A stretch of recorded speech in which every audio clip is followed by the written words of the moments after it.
Buah, qué pasada, chicos. Seguimos con nuestras rarezas plásticas y seguimos con la misma referencia del vídeo anterior, en la que hablábamos del USS Nautilus. Así que os remito al vídeo del Nautilus para que veáis un poco cómo se compone esta caja y el interior de esta caja. Hoy vamos a analizar el segundo de los barcos que nos aparece en este set de 3 modelos, el USS Boston. Y como es imposible verlo de esta guisa, con esta caja tan grande, os voy a dejar mejor con esta fotografía de fondo, en el que vemos este set, el G333-495. El mío es original del año 2006, se sacó para celebrar los 50 aniversario del establecimiento de Rebel en Alemania y es exactamente igual o muy parecido a la referencia de catálogo de 1956 G333-495, ya veis que hasta la referencia es la misma, del año 1956, en la que se nos agrupaban 3 kits de Rebel, de barcos de Rebel de ese momento: el USS Nautilus, que analizamos en el anterior vídeo, el primer submarino y barco de propulsión nuclear, el USS Carritac, un buque auxiliar de hidroaviones, para la asistencia de los hidroaviones, y el que hoy vamos a analizar, el USS Boston, el primer buque equipado con misiles. Aunque aquí veáis que es una flota que lo que tiene en común es los misiles guiados, realmente el Carritac nunca llevó nada que fueran misiles guiados, y me atrevería a decir que el Nautilus tampoco. Lo que sí que tienen en común es que aparecieron en la serie Navy Log, que es una serie creada en el año 1955 por la CBS y emitida por la CBS y la cadena de televisión también ABC, en el que se intentaba, de alguna manera, hacer propaganda de la US Navy, utilizando con la colaboración de la US Navy, haciendo vídeos sobre la nueva tecnología o la vida de la marinería en estos años 50. Es una serie que está en YouTube disponible en muchos de sus capítulos, no en todos, pero yo os aconsejo verla porque tiene un interés desde el punto de vista histórico manifiesto, porque nos muestra cómo era la sociedad de los años 50, esta sociedad del arranque de la Guerra Fría, y cómo la US Navy intentaba hacer de alguna manera por reclutar a los futuros marineros de los años de finales de los años 50 y de los años 60.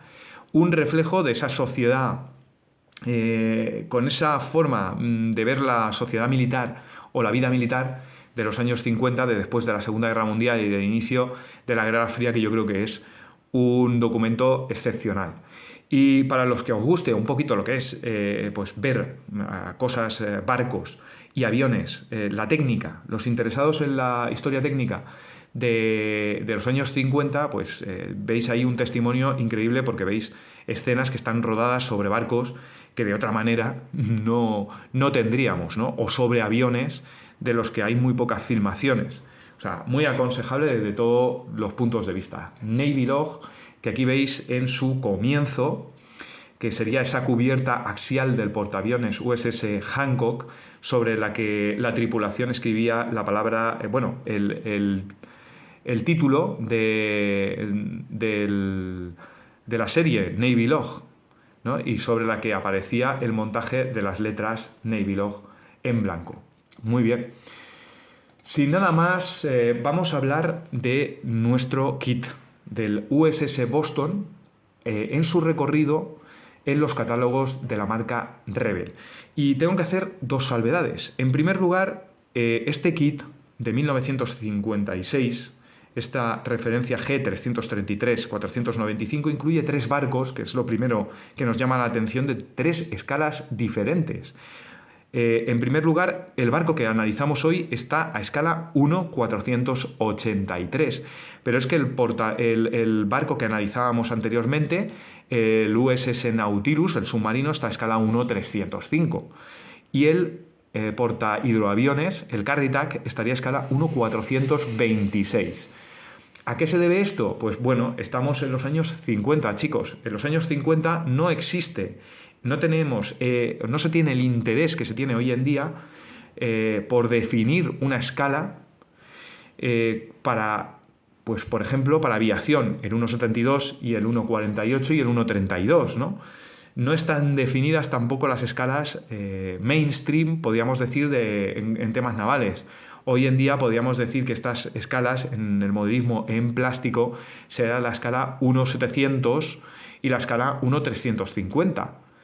En esta época lo importante es pues que hay unas medidas de caja que se van a comercializar de tanto por tanto, y en función de esta medida de caja va a ir la escala de la maqueta que llevan dentro.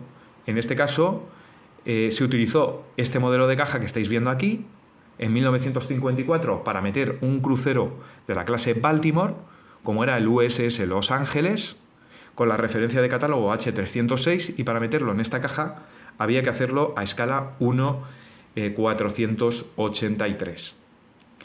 Así que esto es lo que nos encontramos en primer término. Y también tengo que añadiros o que deciros alguna otra cosa más sobre este kit. Este kit va a tener dos grandes vidas. Podríamos decir que tres grandes vidas. En primer lugar aparece un kit de la clase Baltimore, tal cual fueron construidos y se operaron durante la Segunda Guerra Mundial. Esto es con dos grandes chimeneas y con una serie de cañones en la parte trasera, y también con los aviones y la grúa de aviones de hidroaviones que tiene en la parte trasera este crucero.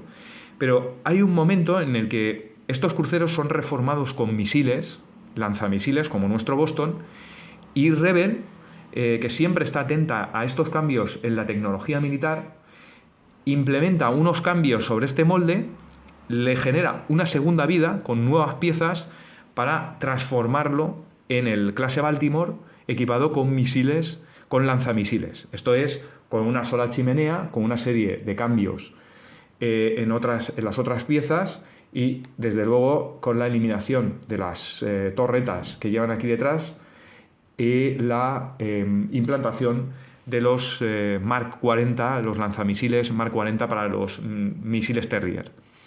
Bueno, esa sería una segunda vida. Tenemos por un lado el buque de la Segunda Guerra Mundial, por otro lado el molde que representa un buque ya con misiles guiados, y luego una tercera vida que es cuando en los años en los que ya el modelismo mainstream, el modelismo que la gente consume, está a escala 1.700 o escala 1.350, donde este barco ya se queda, es un molde anticuado, muy anticuado, que Rebel lo vuelve a sacar, pero esta vez con la intención de satisfacer al coleccionista, al amante de las maquetas vintage, como es mi caso.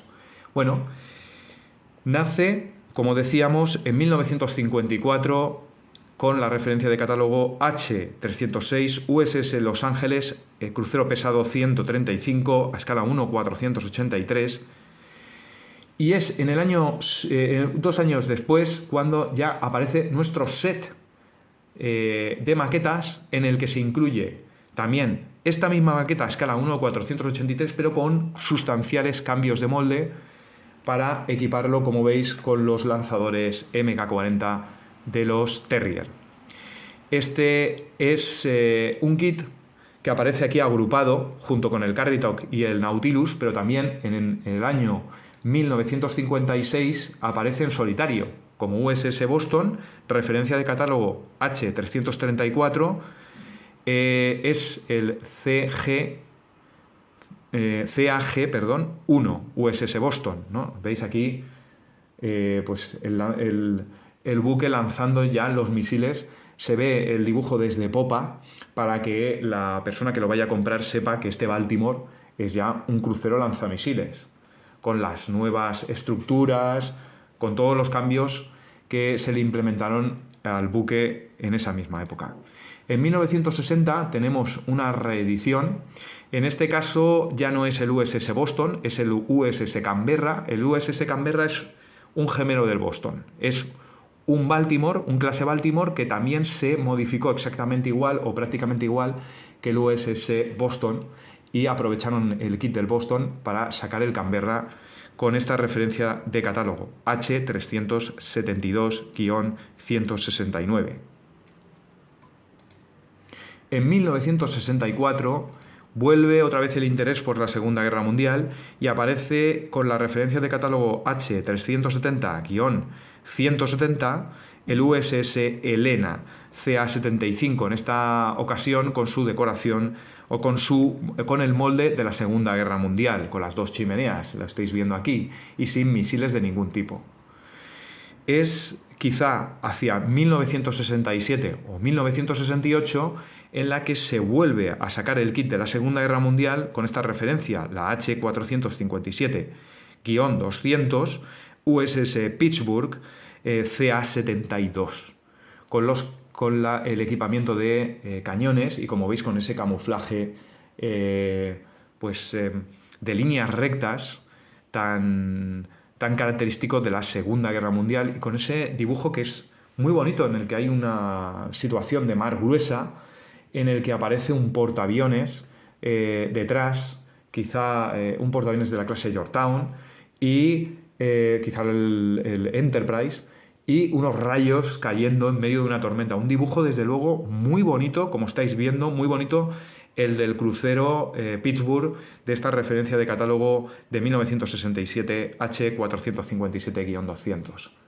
Pero claro, en ese mismo año, o quizá en el 68, también a la vez sacaron en catálogo el otro molde, de la clase Baltimore, el crucero lanzamisiles USS Boston, también con este interesante dibujo en el que en primer plano aparece el Terrier siendo lanzado desde las cubiertas del Boston. La referencia de catálogo de esta maqueta es la H461-200. En 1968, como veis, sacan los dos moldes. Por un lado el de la Segunda Guerra Mundial y por otro lado el actual. En 1971 se vuelve a reeditar el USS Pittsburgh, en este caso con la referencia H457 sin el 200. En 1972, una marca que también realiza moldes utiliza los moldes, las cajas, las instrucciones y todo de la marca Rebel, básicamente comercializa las maquetas de Rebel a través de ellos, es la marca AHM, que con referencia N303-300 sacó en 1972 este USS Canberra CAG-2. Y no es hasta el año 1998, fijaos el salto que damos, tan importante, y es que ya en los años 70 esta maqueta, este molde ya está anticuado, y no es hasta los años 90 en la que vuelve otra vez a reeditarse. ¿Por qué razón? Pues claro, la razón es clara, están buscando un público que ya es un público coleccionista, que acaba de aparecer, ya no están tan interesados en que las maquetas sean buenas, que también, sino en esta nostalgia por montar maquetas antiguas. Entonces, en 1998 aparece con la referencia de catálogo H370 el USS Helena CA-75, que es ese molde de la Segunda Guerra Mundial. En el año 2006 va a aparecer nuestra caja, la G333-495, la reedición del 50 aniversario de Rebel Germany, y vamos a tener aquí nuestro Boston también dentro de nuestra caja. En el año 2009, de nuevo, vuelve a reeditarse el Helena, en este caso con la referencia 85-0370. Y por última vez, que nosotros sepamos, la marca Atlantis vuelve a sacar el USS Pittsburgh CA-72 en el año 2022, señores. En este caso, para la gente de Atlantis, este kit está a escala 1:490. Y bueno, Atlantis es una aventura de unos aficionados y de una tienda neoyorquina que se hizo con muchos moldes después de que Rebel Monogram cerrase, y está reeditándolos para los coleccionistas, y uno de ellos es este molde, el Pittsburgh, que quizá esté disponible en eBay. Me imagino que estará disponible. La gente de Hispanoamérica lo vais a tener bastante más fácil el conseguir estos barcos que nosotros aquí en Europa, porque Atlantis tiene su base en Estados Unidos y es más fácil que te llegue allí que nos llegue a nosotros. Pero bueno, ahí lo tenemos.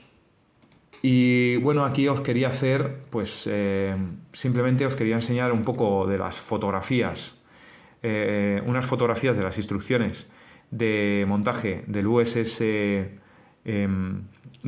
Pittsburgh, de la marca Atlantis, para que veáis más o menos cómo es el despiece de esta maqueta, porque vais a ver que va a cambiar con respecto a nosotros, a la nuestra.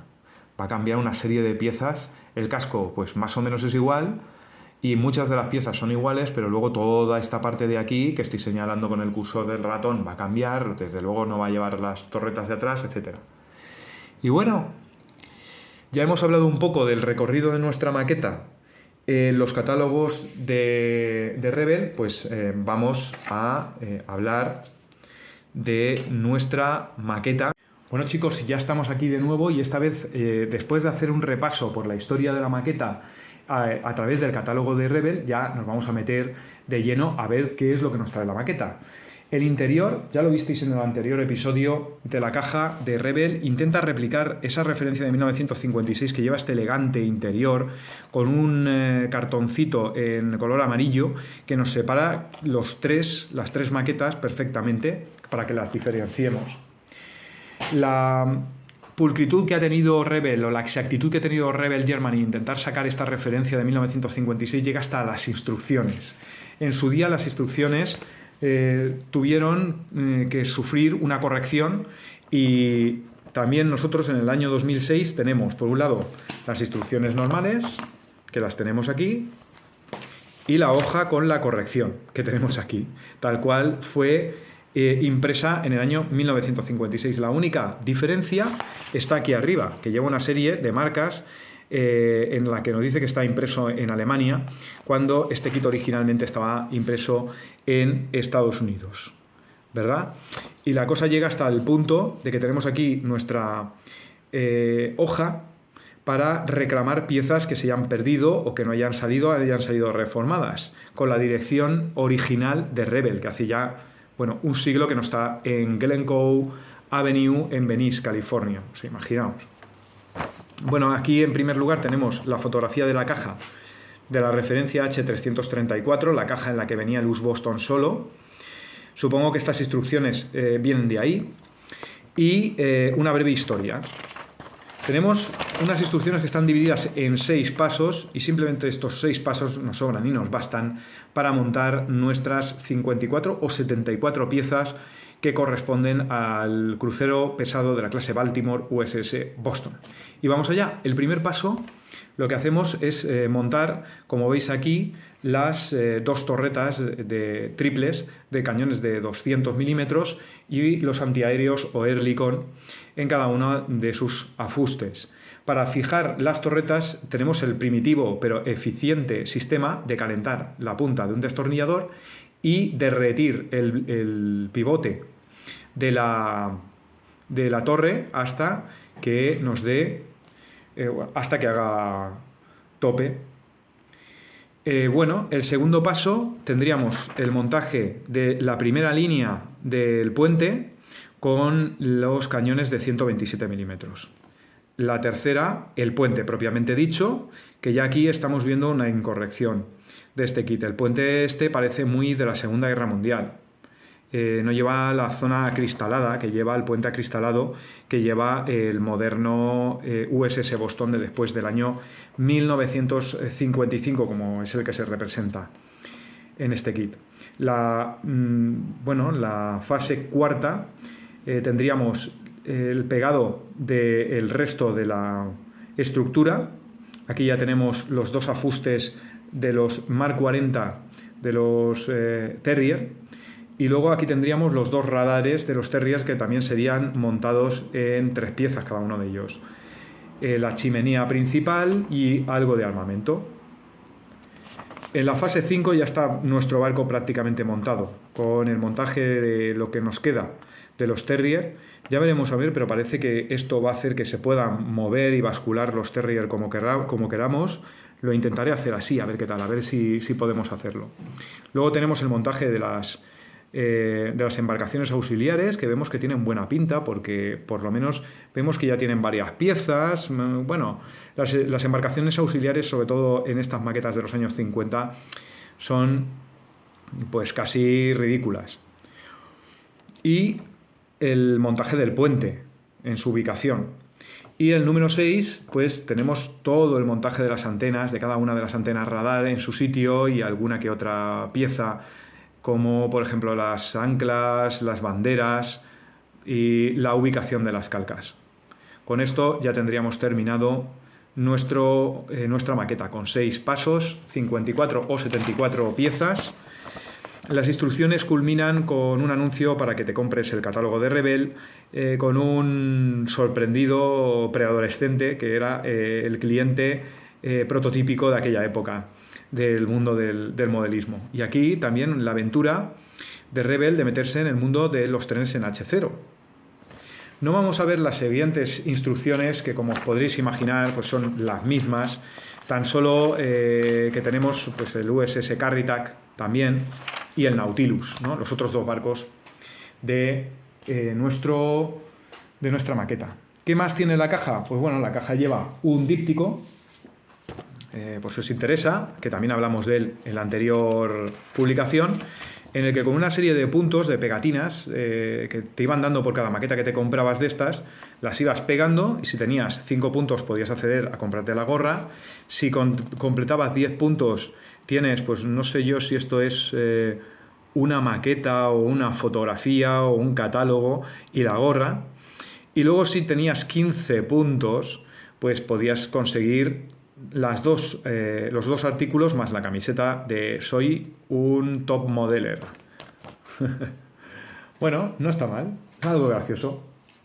¿Qué más podemos tener? Pues imaginaos, las instrucciones, o sea, las pegatinas, las calcas. Las calcas en los barcos son bastante sencillas. Aquí podríamos decir que pese a la sencillez que tienen estas calcas, son calcas finas, bien impresas, y bueno, no se necesita nada más para reproducir bastante bien nuestros 3 barcos.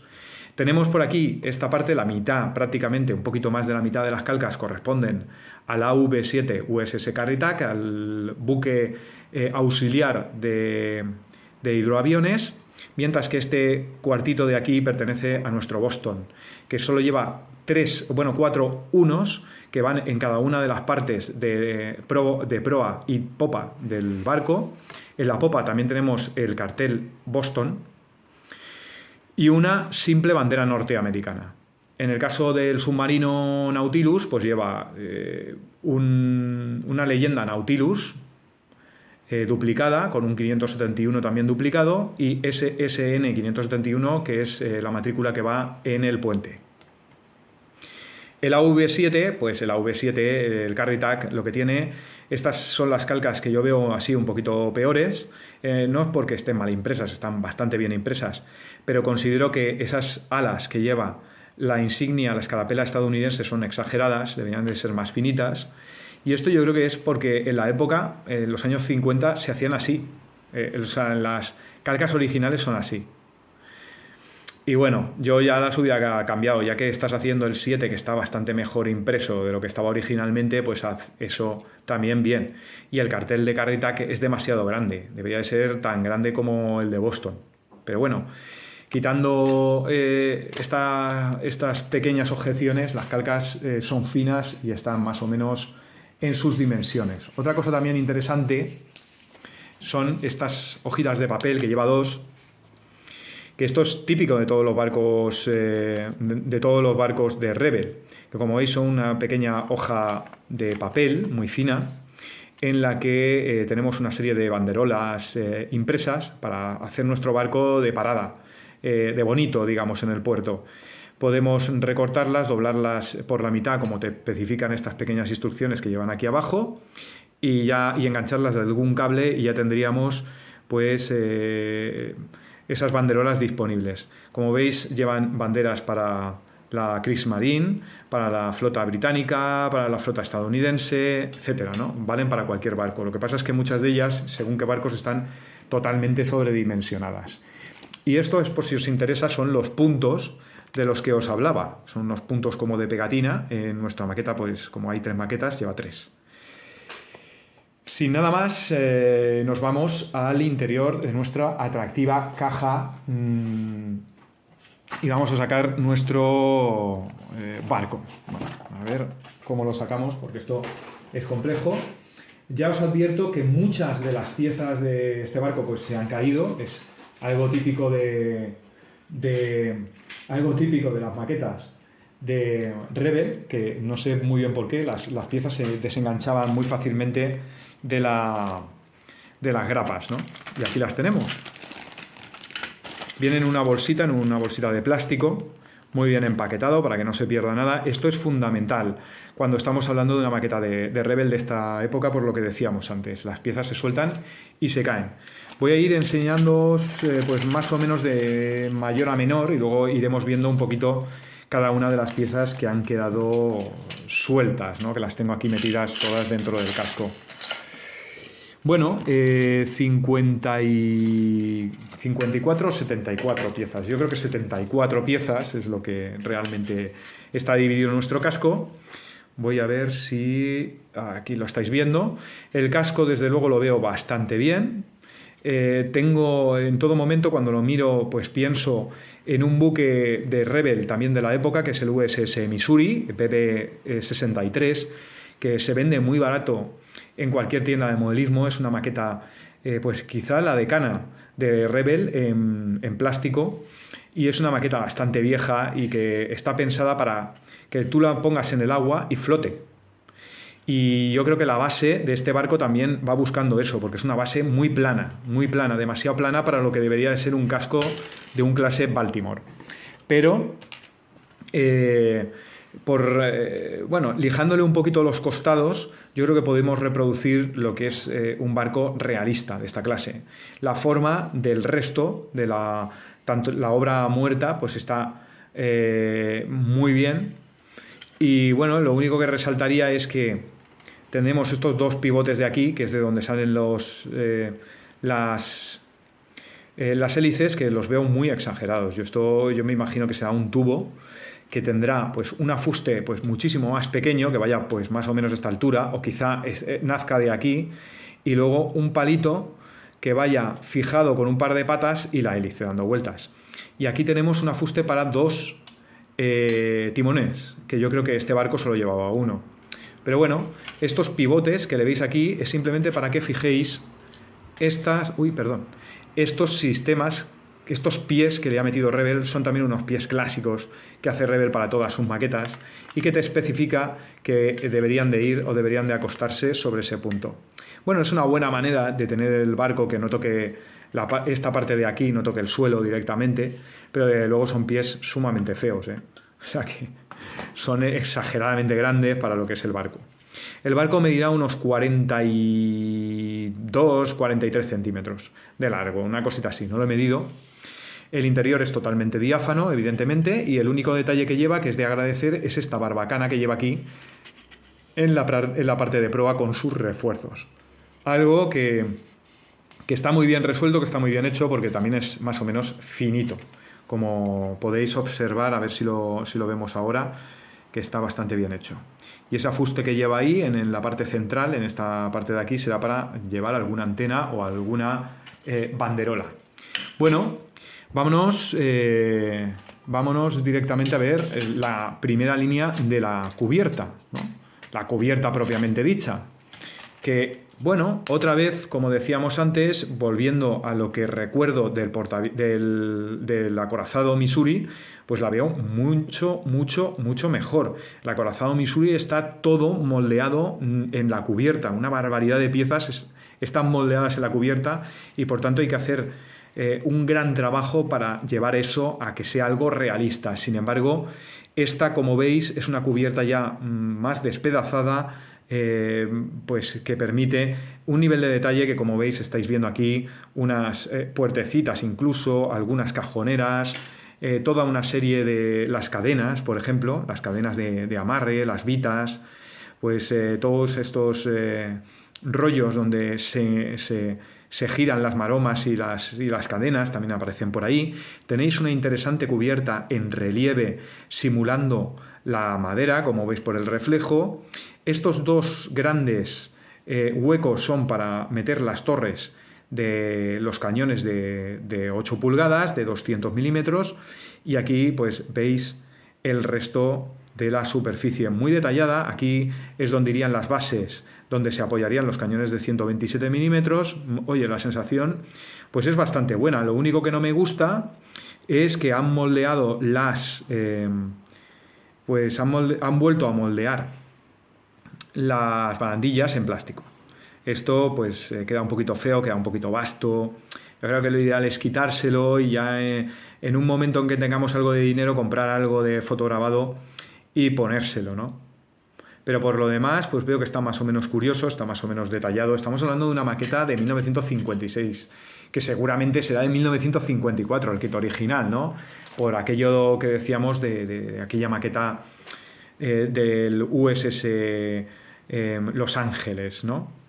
Bueno, aquí tenemos la siguiente fase de la cubierta, ¿no? Con dos de los niveles donde se ponen los cañones de 127 milímetros. Aquí tenemos otros en la parte delantera.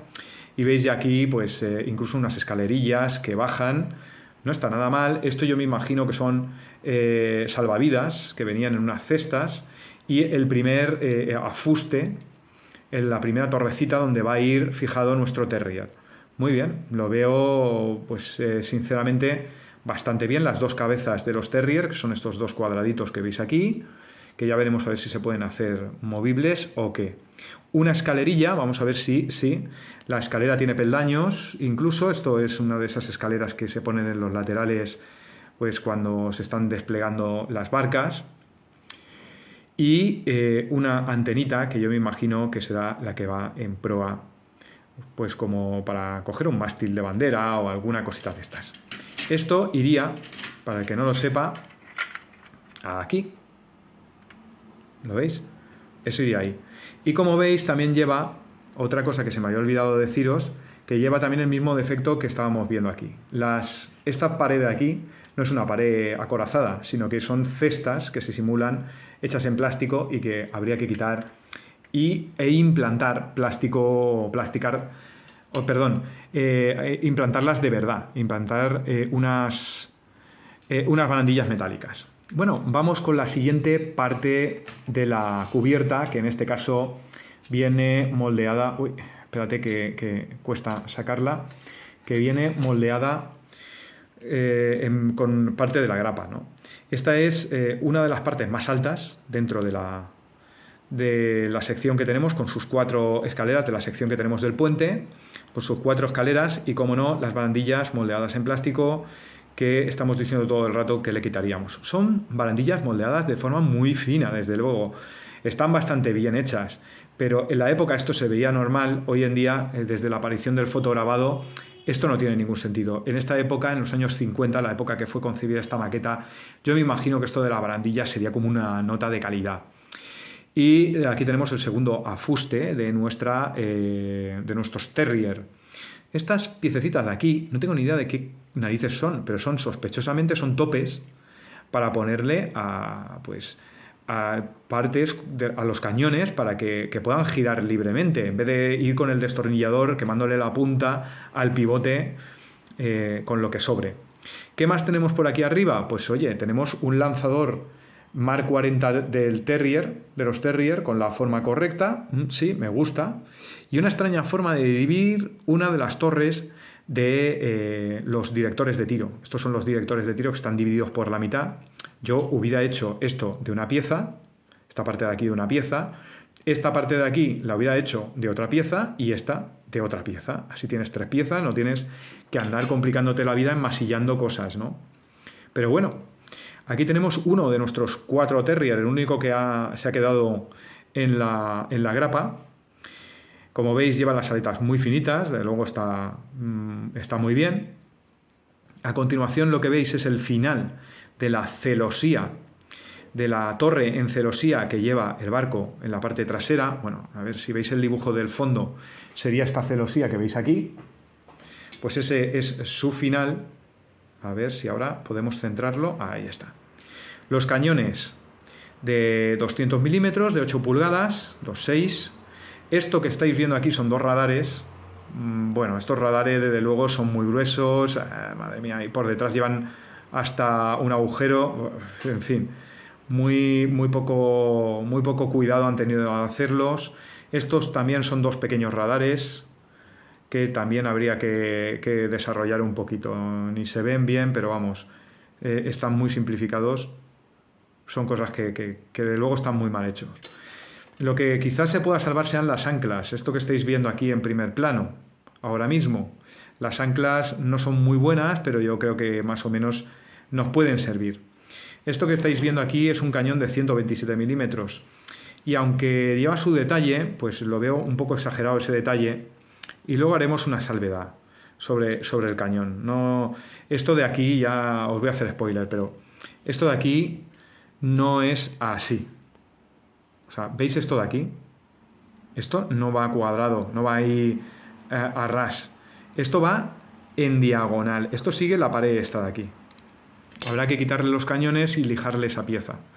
Lo que sí que merece mención aparte son las barcas estas, las lanchas auxiliares, que, bueno, va una encima de la otra como iban en el original, pero tenemos que la del final está moldeada, como veis, lleva moldeado la parte final del yate, ¿no?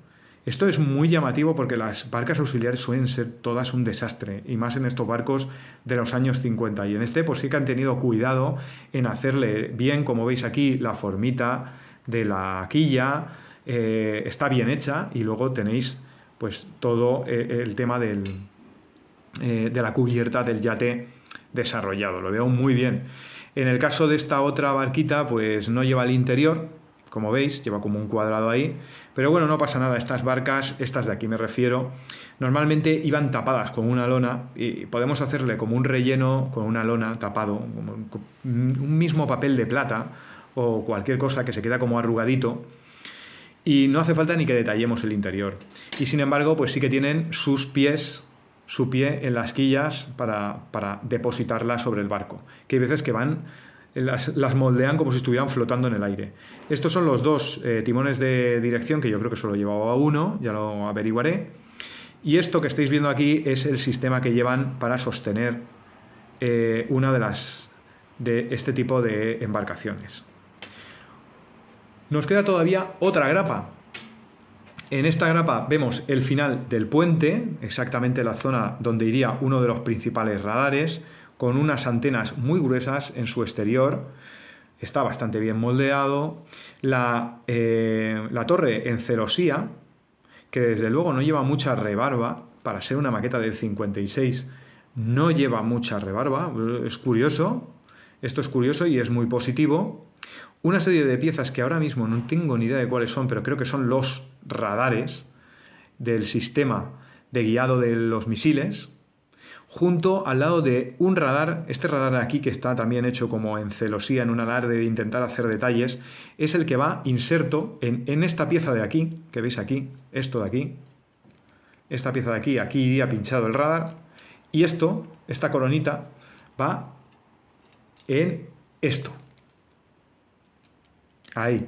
Lo que no me gusta nada es esto que estáis viendo por aquí. Este cuadradito que veis ahí es un director de tiro. Esto de aquí es un director de tiro para los cañones de 127 milímetros, simplificado al extremo, no, más allá del extremo. Ya veremos a ver eso cómo lo modelamos. Pero no tiene nada que ver esa pieza con la original. Aquí sí que tenemos, aquí estáis viendo unos directores de tiro que ya sí que son unos directores de tiro en condiciones. Esto sí que se parece a un director de tiro de los cañones de 127 milímetros. Ahí los tenéis. Muy bien. Estos sí que están bien hechos. Aquí tenemos el mástil, uno de los mástiles del barco. Y esto que estáis viendo aquí es parte del puente, de la parte delantera, de proa de ese puente. Aquí más partes del puente, que no lleva la zona esa acristalada, que tanto distingue a estos buques de la Segunda Guerra Mundial de los buques reformados, y que tendremos que hacerle nosotros. Pero bueno, señores, somos modelistas, es lo que siempre digo. Vamos a intentar solucionarlo. Y esto de aquí, pues creo yo que simularán cañones o Oerlikon o alguna cosa de este estilo, pero que no tienen ningún parecido con el de la realidad. Aquí han simplificado bastante. Esto es la mitad de la chimenea. Tengo la otra mitad por ahí. Y bueno, el modelar la chimenea de esta manera pues hace que nos sea un poquito más complicado el lijar y limar las piezas, y luego que aquí pues sea imposible, en esta parte de aquí, en esta unión de la boca, sea imposible pues lijarlo y limarlo, ¿no? Ya vamos a ver las piezas pequeñas que hay por ahí sueltas. Ya os adelanto pues que tengo los restantes Terrier, los restantes misiles Terrier, jolín, que es imposible que se centren. Desde luego son misiles muy pequeños, con las aletas muy finas. Bueno, está bien. Vamos a dejarlos aquí adentro. Varios cañones de 127 milímetros, ya hemos visto uno y los hemos visto todos porque son todos exactamente idénticos, con una exagerada detalle.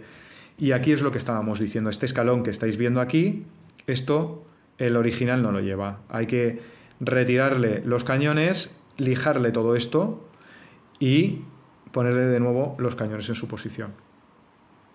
Bueno, esto es un pequeño radar, una pequeña antena radar, también muy simplificada, no es así ni de coña, pero bueno. Y tenemos diferentes piezas, como por ejemplo, fijaos, una cosa que sí que es interesante ver es el puente. El puente viene en dos grandes piezas, dos grandes bloques, que además te moldean. Da igual que tengan sistemas de guía de los cañones de 200 milímetros, que es esto que estáis viendo aquí, como los directores de tiro de los cañones de 127 milímetros, que es esto que estáis viendo aquí también. Están posicionados ahí, cortados por la mitad, pero bueno, nos apañaremos y lo haremos. Y como veis, pues lo que tiene mal hecho esta maqueta es esta parte de aquí, que es muy parecida a la del buque de la Segunda Guerra Mundial. Esto hay que retocárselo. Ya el día que lo monte os lo enseñaré y lo veremos. Pero esta parte de aquí, miradlo en las fotos, el puente, hay que retocarlo. La otra mitad de la chimenea. Otra pieza que me interesaría enseñaros son los cañones, las torres de los cañones de 200 milímetros. Que el real pues tiene una forma más recta por aquí atrás. Tiene una forma en el que pues tiene aquí como una plancha que va en ángulo y que hace que si miramos la torre desde atrás, la línea no esté así abierta, sino recta. Bueno, pero sí que tiene un poco de nivel de detallado, sí que Bueno, que estamos hablando de una maqueta de 56. Bueno, de 56 en el caso del Boston, pero imaginemos que esto es del USS Los Ángeles, del molde de Los Ángeles, del año 54, ¿eh? Lo veo pues muy bien. Quitando de un lanzador que también se ha soltado, de un Mark 40 de los Terrier, y de algún que otro cañón más, no nos vamos a entretener enseñándoos piezas que son repetidas, pero sí que os quiero enseñar la torre del MK-25, del director de tiro de los cañones de los misiles MK-25 modelo 7. Aquí lo tenemos. Esta pieza pues yo la conozco bastante porque es muy familiar para mí, porque los portaaviones de la clase Essex de los años 50 sí que llevaban el director de tiro Mark 37 en el que está basado esto. Y sí, se parece, recuerda a un Mark 37 desde luego, aunque como veis está moldeado por la mitad. ¿Lo veis? Está moldeado por la mitad. Yo lo hubiera hecho de otra manera y no nos complicaríamos tanto la existencia, pero bueno, chicos, estamos en los albores del modelismo, estamos al inicio del modelismo en plástico y estaba todo por descubrir y por mejorar. Hubieron marcas que lo hicieron de otra manera, esas marcas recibieron un buen feedback por parte de las personas que lo montaron, se convirtió en un hecho de calidad el hacerlo de esa manera y gracias a eso, pues marcas como Rebel irían cambiando sus barcos hasta obsequiarnos con los barcos que hoy en día tenemos, que son de bastante calidad, ¿no? Os hago mención simplemente de los portaaviones de la clase de los buques de asalto anfibio, por ejemplo, de estadounidenses, ¿no? Como el Kearsarge. Creo que es clase Kearsarge, pero bueno, o clase Wasp. Pero, en fin, yo creo que todos sabéis de cuáles os estoy hablando, ¿no? De buques modernos, actuales, portahelicópteros y que también llevan los F-35. Bueno, chicos, pues nada, ya hemos terminado con el análisis de nuestro USS Boston, referencia de catálogo en mi caso G333-495, un kit que no hubiera sido mío si no llega a ser por el buen hacer de Cristian, de mi sobrino Cristian, al que le agradezco desde aquí, si algún día ve los vídeos, muchísimas gracias por el regalo del amigo invisible de Reyes, porque desde luego dio en el clavo. Si me hubiera regalado cualquier otra cosa, pues yo qué sé, por ejemplo, ropa, te hubiera gastado 200 euros, me hubiera alegrado también porque digo, bueno, me aprecia este chico, pero desde luego no te lo hubiera agradecido como te agradecería esto, porque es para mí, es mi nicho en el mundo del modelismo. Me encantan las maquetas antiguas y sobre todo las maquetas de aviones y de barcos de los años 50-60. Bueno, chicos, y también de los 80, que estuvieron operativos en los 80. Sin nada más, aquí despido este vídeo de unboxing. Muchas gracias por aguantar este peñazo, muchísimas gracias por todo. Dale a like si os gusta. Y nada, si os ha gustado, y espero que esté por ahí en catálogo y podáis conseguir el de Atlantis, aunque sea el de la Segunda Guerra Mundial, nada más que por ese box art merece la pena. Muchísimas gracias por todo, nos vemos en el siguiente vídeo, el del Carry Tag, el AV7, la tercera pieza de este set. Hasta luego, chao, chao, chao, chao, chao, chao.